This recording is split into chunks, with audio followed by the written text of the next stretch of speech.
pessoal, tudo bem com vocês? Antônio Galvão com mais uma edição para o canal Pilastra da Verdade.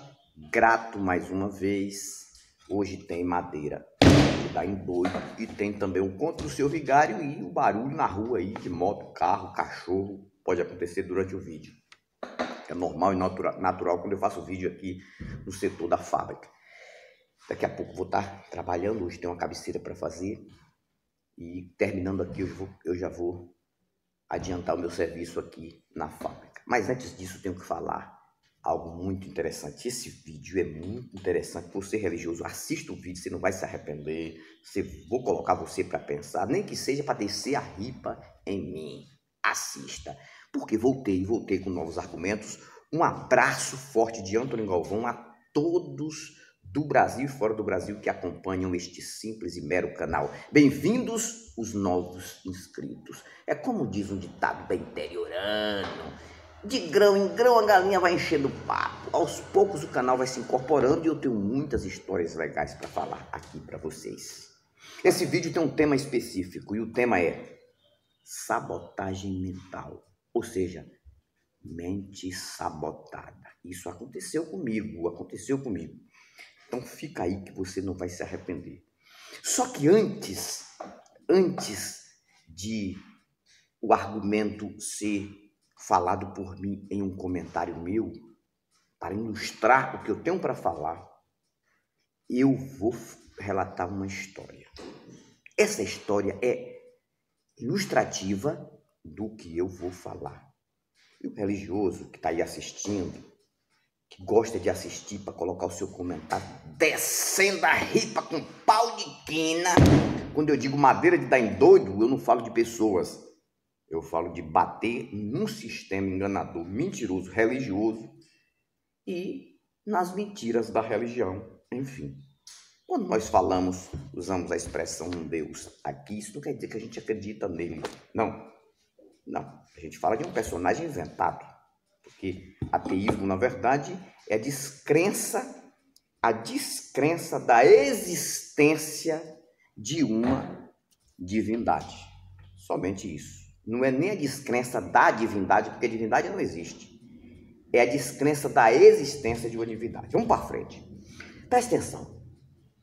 Um homem tinha 3 filhos e a esposa dele tinha morrido. E ele ficou cuidando de 3 filhos. 3 filhos. Os meninos, um de 10, um de 12 e um de 14 anos de idade. Foi a história que chegou para mim.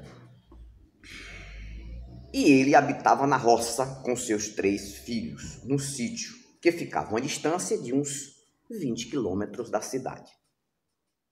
E ali os filhos ajudavam ele na roça, e foi naquele tempo mais antigo, né? Mais para trás. E também, nas horas vagas, os meninos estudavam. Quando foi um dia, o pai, preste atenção na história, que eu vou ilustrar o que eu tenho para falar aqui. O pai precisou ir na cidade. Ele precisou ir na cidade e ele sabia que indo ele à cidade, ele só viria à tarde ou à noite. Então, ele falou para 2 dos 3 filhos, porque um não estava presente, estava na roça, em algum lugar, não estava ali, mas ele precisou ir, o pai, para a cidade. E ele chamou os dois dos filhos e disse: olha, eu estou indo na cidade e não vou voltar tão cedo. Eu só vou voltar à tarde. Então, o que é que eu quero que vocês façam? Eu quero que vocês fiquem estudando aqui dentro do rancho. Era um rancho, uma casinha simples da roça. Eu quero que vocês fiquem estudando aqui. Estudando. E eu vou na cidade.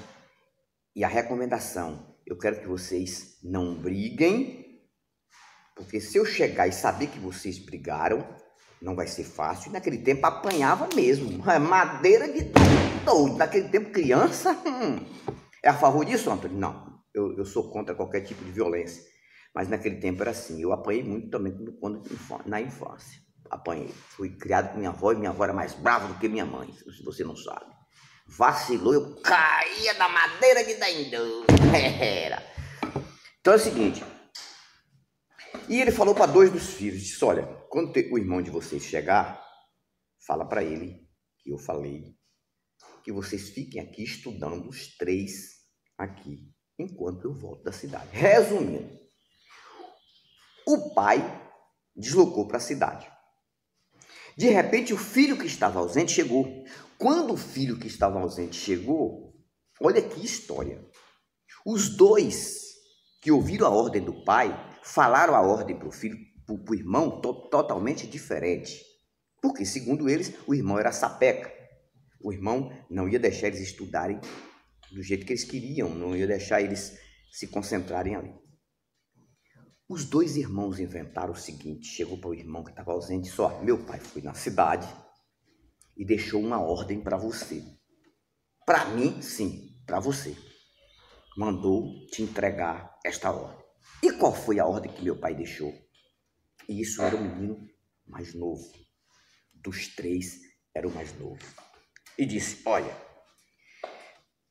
apontou assim para uma ladeira, um local que tinha muito mato, uma vegetação de aproximadamente uns 30 centímetros de altura, e disse, meu pai falou para você pegar a enxada e capinar ali até ele voltar. E o menino disse, o irmão disse, e vocês? Nós não, nós vamos ficar aqui dentro do rancho estudando, mas você não. Ele disse para você ir capinar ali até ele voltar. E outra coisa, e ele disse mais, que quando ele voltar, se você não estava capinando lá, ou não estiver, você vai apanhar. Vai apanhar. E se você estiver em compensação, ele vai te dar vai trazer para você uma barra de chocolate. A moto, ó, a moto passa aqui. E aí passando na telinha aí, ó. Não é brincadeira não. Uma barra de chocolate. Então meu pai disse para eu ficar capinando, falou, que mentira, o pai não tinha falado nada, eles que inventaram. Disse para ficar capinando até ele voltar. E quando ele voltar, se você não estiver capinando ou não capinou ali, naquele local ali, você vai apanhar. E se você capinou, você vai ganhar uma barra de chocolate. Só que o menino tinha muito medo do pai, porque o pai batia mesmo. Naquele tempo não era brincadeira, não. E o menino foi capinar, coitadinho. E eles ficaram rindo e estudando ali no rancho e rindo, porque enganaram o irmão. E disse que quando o nosso pai chegar, a gente fala que a gente falou isso para ele, deu essa ordem para ele, que falou que foi meu pai que falou, porque se ele ficar aqui com a gente não vai conseguir estudar, que segundo eles, o menino era muito sapeca. Tá bom. O menino passou o dia inteirinho trabalhando no sol quente, capinando, não sei quem conhece isso, né? Coisa da roça, com enxada. Já tinha capinado um tanjante, um espaço muito grande, vasto. Quando foi por volta das 5 horas da tarde, o pai chegou. Quando o pai chegou, tá lá o irmão capinando, os 2 no rancho. E o pai disse, espera aí, o que está acontecendo aqui? Aí os 2 falaram, pai, é o seguinte, o senhor deu a ordem que nós ficássemos os 3 estudando aqui. Mas o meu irmão, ele é muito sapeca. Ele não ia deixar a gente estudar. Aí nós inventamos que o senhor deu uma ordem para nós de um jeito e para ele de outro. Para ele ir capinar, passar o dia todo capinando. E à tarde, quando o senhor chegasse, que o senhor daria uma barra de chocolate a ele, se ele fez o serviço, e se não fez, que ele apanhasse. Pai, vocês falaram isso, mas eu não dei essa ordem. Vocês vão se ver comigo. Aí chamou o filho. Chamou o filho. O filho veio até ele. O bichinho todo sujo de terra, de poeira, de estar ali capinando, vermelho do sol muito quente. E disse, ô meu filho, quem foi que mandou você fazer aquele serviço ali? Falou, o senhor que mandou, meu pai. Eu mandei? Sim, eu. Porque meus irmãos disseram que o senhor deu uma ordem para mim ir fazer aquele serviço. E que se eu não fizesse, que o senhor ia me bater. E se eu fizesse em compensação, o senhor me daria uma barra de chocolate. E eu vim aqui, estou aqui agora, eu quero o chocolate que o senhor prometeu. Eu falei, eu prometi? Eu falei para você pessoalmente? Seus irmãos inventaram isso. Primeiro, aquele serviço que você fez ali na ladeira, aquilo foi um sacrifício de tolo. Eu não vou plantar nada naquele local, que ali não dá nada. Esse serviço que você fez, meu filho, foi de tolo. Será que sua mente não pensa? Por que você recebeu uma ordem dos teus irmãos dizendo que foi eu que dei a ordem ao cachorro? Ei, cachorro. E o menino começou a chorar. Ô, meu pai, eles me enganaram e eu fiquei o tempo todo ali. O senhor não trouxe chocolate porque eu não tinha combinado isso com ninguém. Eles vão apanhar, na época tinha isso. E eu vou lhe dar um conselho aqui. Olha, não atenda a ordem de ninguém a não ser a minha. Se eu não der a ordem para fazer alguma coisa aqui, não atenda nem dos teus irmãos, principalmente, e de ninguém. E se te der algo escrito, que seja com a minha letra, com a minha caligrafia. Não sendo isso, não atenda, porque você vai estar fazendo sacrifício de gente besta, de tolo. Você vai ser usado de chacota. Naquele tempo usava bem a expressão vaia. Vão fazer vaia de você. Vão tirar um sarro de você, que é na linguagem de São Paulo. E você ainda vai fazer sacrifício de gente besta. Só faça, meu filho, aquilo que eu lhe ordenar. Não vou lhe bater, porque você não teve culpa. Não vou. E outra coisa, e não tem chocolate coisa nenhuma, porque eu não prometi isso. Aí depois ele foi, deu a correção nos outros filhos, que mentiram. E o menino aprendeu uma lição. A lição foi essa: não atender conselhos de terceiros para fazer sacrifício de gente besta, de gente tola. Aonde tu quer chegar com isso, Antônio, com essa história? Eu quero chegar aqui, na sabotagem mental que a religião faz para você.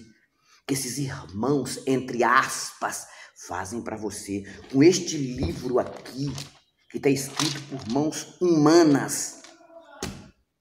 E esses dogmas, eu te pergunto, você está dentro de uma igreja seguindo ordem de quem, cara? Ah, de Deus. Deus falou isso para você, pessoalmente. Deus mandou algum representante espiritual de cara a cara com você, algum anjo dizendo, você a partir de hoje vai ter que fazer isso. Não, mas está escrito. Escrito, quem escreveu isso aqui foram humanos. Ah, mas Deus falou, isso é a palavra de Deus. Quem te disse isso, cara? Que isso aqui é palavra de Deus, cara. Isso aqui são palavras de homens mal intencionados, muitos também. E alguns bem intencionados e também enganados mentalmente, sabotados mentalmente. Aqui não tem um texto escrito pelo punho de Deus. Deus não falou nada para você pessoalmente. Eu fui sabotado por 25 anos e aprendi essa lição. Você vai para dentro de uma igreja que Deus falou na minha mente. A moto. Eu caminho na feira essa moto. E eu achava que Deus tinha falado para mim, cara. Porque às vezes eu sentia mentalmente, Deus é mentira, tudo o que é mental é mental. Faça só se você vê diante de você. Você já imaginou se de fato existia um Deus de verdade, um criador de galáxias e disso tudo e até da tua vida? E dizer assim, você fez por que você fez isso? Passou o tempo todo dentro de igreja, pra que isso, cara? Eu não coloquei você na terra para isso não, cara. Coloquei para você viver fisicamente, ser feliz, ser livre. Ah, mas estava escrito na tua palavra. Que palavra? Eu não escrevi nada, cara. Ah, mas os irmãos falavam que o Senhor falava com eles para dar uma ordem, que a gente tinha que seguir ordem, regras. Quem te disse isso? E que o Senhor prometia no final um galardão, ou então uma punição caso a gente não fizesse. Tu já pensou se Deus dissesse assim, você foi trouxa, não precisava disso, não coloquei você na terra para isso? Estou falando aqui numa hipótese, caso venha a existir um Deus, eu penso desse jeito. Claro que não existe Deus nenhum. Então você está dentro de uma igreja fazendo sacrifício de tolo, você está dentro de uma igreja seguindo regras de terceiros. Você acha que se existir um Deus construtor de trilhões de galáxias, planetas, estrelas, vai se preocupar com a tua mísera humilhação, rapaz? Teu louvor, tua adoração, tua oração serve para quê? Para um Deus maior do que tudo isso que você nem imagina o tamanho, e nem eu. Aí você pega uma Bíblia, um livro cheio de sangue derramado, escravidão, estupro, na sua maioria em nome de um Deus. Tudo que não presta aqui também, tem os conselhos bons, tem, mas é o mínimo que tem.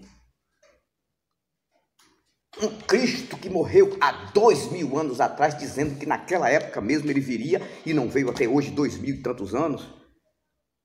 Um Cristo que na crucificação muitas pessoas presenciaram, mas a ressurreição foi secreta, de madrugada, e você acredita nisso, cara? Escritos por mãos humanas, não tem um texto aqui escrito pelo punho de Cristo. E Cristo não apareceu para você em momento nenhum, não vem com onda, não, porque eu achava que Cristo falava comigo. Mentira. Para te dar uma ordem para você fazer tal coisa, tá na igreja, sacrifício de tolo, porque no final você receberia o galardão, e se você não fizesse, você seria punido. E a barra de chocolate da história que eu contei seria o galardão que você receberia. Que isso não existe, cara. Você não tem nenhum direito de seguir regras de terceiros. Eu, por exemplo, Antônio Galvão, para voltar a acreditar numa lenda dessa, tem que se apresentar para mim na minha frente. Um anjo ou qualquer coisa, eu não sou pior do que Moisés e esses outros da Bíblia, que segundo a história, o mito, Deus aparecia cara a cara, não sou pior do que nenhum deles. Que apareça para mim e me dê a ordem, aí sim eu mudo, tiro o meu canal do ar e vou para qualquer igreja que ele me direcionar. Passando isso, eu vou para dentro de uma igreja, cara. Aí, irmão, pra cima é Jesus, baseado em emocionalismo e um livro totalmente sanguinário, que é como palavra de Deus. Que Deus falou isso pra quem, rapaz? Você pode descer a ripa, religioso. Eu te falei que esse vídeo é de colocar para pensar. Esse vídeo é de colocar você para analisar. Analise se vale a pena dar um dia de domingo, ao invés de você estar em casa com a sua família, ou ir comer uma pizza, ou assistir um filme, ou ler um livro, ou estudar alguma coisa no teu computador, no teu celular, fazer um curso. Você está dentro de uma igreja adorando algo que não te deu ordem nenhuma. Nunca apareceu para você, porque alguém disse que você tem que fazer, porque o teu pastor disse que você tem que fazer. Quem é teu pastor, cara? Um ser humano igual você que vai no banheiro, cara. Todas as necessidades fisiológicas que você faz, ele também faz. É o Papa. Quem é o Papa, cara? Ah, o Padre Fulano. Quem é o Padre Fulano? Na sua maioria, com raras exceções, são pedófilos. Com raras exceções. Pastores traindo, violentando, enganando, cara, e você acreditando nesses caras. Foi Deus que mandou, você tem que estar na igreja, você tem que estar orando, você tem que acreditar, porque no final vai ter ou punição ou benefício. Você acredita nisso? Você é um trouxa. Eu acreditei por 25 anos. Eu fui aquele menino da história que acreditei em conversa de irmãos, como se fosse o meu pai que tivesse me dado a ordem. E fiquei 25 anos ali que nem um bobo, com isso aqui, pregando, que suava a camisa, cara. E quando terminava a pregação, pegava em minha mão, ô, boa pregação, Deus falou comigo, eu que falei com eles. Aí depois eu voltava para casa e faltando tudo, cara. Situação difícil, até para pagar um recibo de água e de luz. Quantas vezes eu vi o carro da Coelba cortando minha luz. O carro da Embasa cortando minha água, eu dentro da igreja. Aí eu ficava apelando para um e para outro, procurando um servicinho aqui, eu tô ali para arrumar o dinheiro, para conseguir trazer de volta a água e a luz à minha residência. Eu posso até um dia, quem sabe, fazer isso que você acredita, fazer isso que você faz, se ele aparecer pessoalmente para mim. Mas Deus não pode aparecer para ninguém. Que negócio é esse que o pai não pode aparecer para o filho? Por quê? Se ele cabe no teu coração, por que não pode aparecer para mim? Não, ele não pode. Que venha um vento, uma resta, qualquer coisa com uma voz sobrenatural, que venha um espírito, que venha um anjo e que me dê esta ordem. Passando daí, ordem de terceiros, eu não vou atender. Sabe por quê? Porque aqui dentro tem uma mente que foi sabotada, mas não vai ser mais. Nunca mais, cara. Nunca mais essa mente vai ser sabotada como você está sendo sabotado e vai ser sabotado até o último dia da tua vida, porque você não tem a coragem de acreditar que Deus não deu ordem nenhuma para você. Que não precisa você estar dentro de igreja, dentro de 4 paredes, feitas por mãos humanas, seguindo um livro cheio de coisas que não tem nenhum sentido em alusão a um Deus. Para com isso, rapaz! Para encerrar o meu vídeo, eu quero dizer algo para você, religioso. Pode colocar o teu comentário aí com todo respeito, claro, eu aceito se for com respeito. Eu deixo vários comentários de religiosos quando tem respeito, assim como eu tenho respeito pela sua pessoa. O que eu falei aqui para você, eu falei porque eu passei por isso e não gostaria que você passasse até o resto da tua vida. É como se fosse um conselho. Se esse conselho não serve para você, tudo bem, vai para o canal de Valdemiro Santiago, vai para o canal de Silas Malacheia, ou Mala Sem Alça, vai para o canal de Marcos Está Lhe Enganando, vai para o canal de Ed Morcego, Valdemiro Sandiabo, vai para lá, cara. Se você acha que os meus conselhos não servem para você, e fica alienado, fica enganado o tempo todo achando que Deus te deu ordem para você fazer sacrifício de gente besta dentro de igreja. Um abraço a todos vocês, fiquem na paz, foi mais um vídeo para o canal Pilastra da Verdade. Saiba que eu fui, mas volto, e eu volto com novos argumentos. Tchau, tchau. Pilastra da Verdade.